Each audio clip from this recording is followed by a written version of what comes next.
Hello, goalkeepers, and welcome to my next audio. This audio cast builds on the first audio cast that I produced, where I introduced myself and the art of mindset psychology in the world of the goalkeeper. Today, my focus is on confidence, and in this short audio, I'll be concentrating on confidence and what it is. We use confidence quite loosely.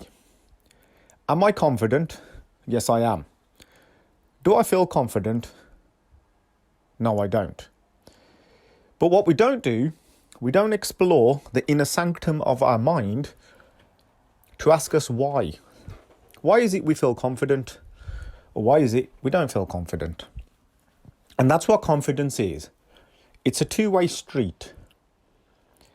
If it's positive confidence, there's a flow, there's momentum, there's awareness, there's the ability to know how things have improved and how they can continue to improve. The other is the lack of confidence, where there's no momentum, there's no drive. The hunger might be there, but there's no direction. There's no awareness. Or if there is awareness, there's a problem. And the problem is barriers. How do I overcome those barriers? Confidence is like a light switch. 1 minute it's on and up. Next minute it's off and down. So what is the art of confidence? When we talk about confidence, we talk about self-confidence. In other words, it's about you. It's about yourself. Do you believe in yourself? Have you got the right tools in place? Self-confidence relates to positivity. However, if you experience low self-confidence, it means your levels of confidence are lower. And if from that there's an increase in anxiety, it means your performance levels will drop. This low self-esteem can change with the right tools and right strategies. And sometimes it's about your performance. Recall, you are only as good as your last game. You're only as good as your last clean sheet or the saves you made. So as a goalkeeper, remember, you are the defender of the parish. You are the last line of defence. If all the other defences have been breached, it is you that has to block and make a save in front of someone who's running at your direction, knowing full well what they're seeing in front of them, and you can only see what you see in front of you. So you can't see behind yourself, because obviously your eyes are front facing. But for a goalkeeper, that last line of defence means having the confidence to be able to create those angles that will make it difficult for the opponent to score. How do you do that? And that's something you want to address to yourself. How do you do that? What is that confidence that you need to do?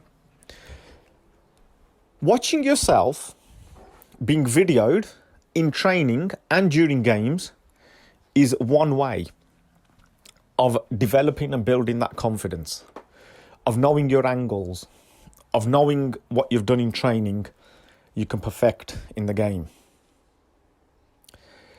Also, controlling the controllable.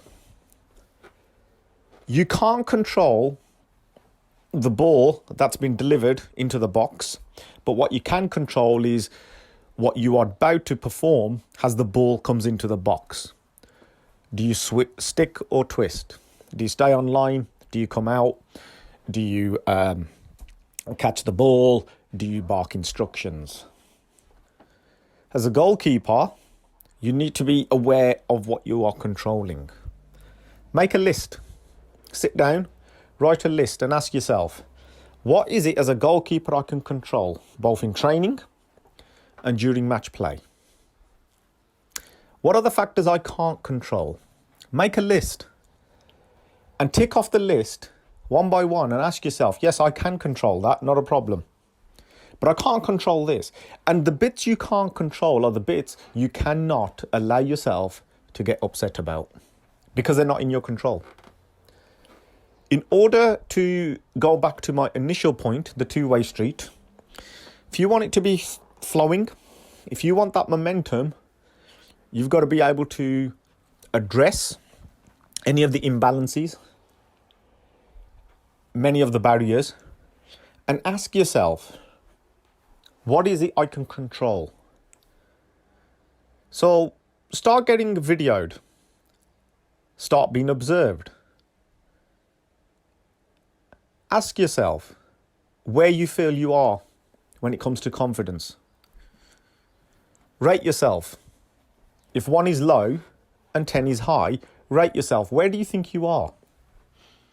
And if you are at a certain number this week, where are you the week after? And the week after that, and the week after that.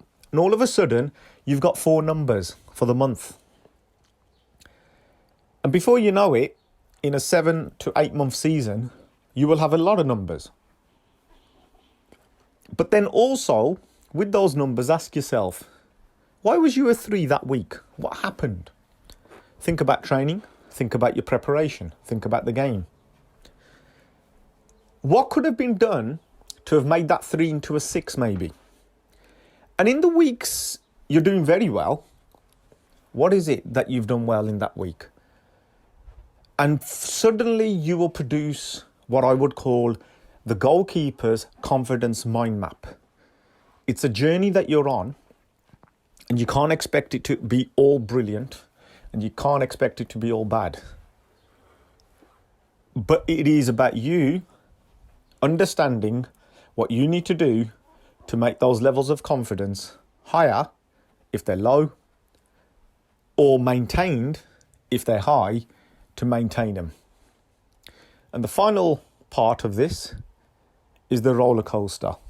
If you've been on a roller coaster, or if you know how one operates, you'll know 1 minute you're high and next minute you're low. And it doesn't take too long for that to happen. But what you can do is reflect and ask yourself why that happened, and what can I control, and what can I do to improve. Thank you for listening, and as promised, I will be back with the next audio on the mindset of a goalkeeper. Goodbye.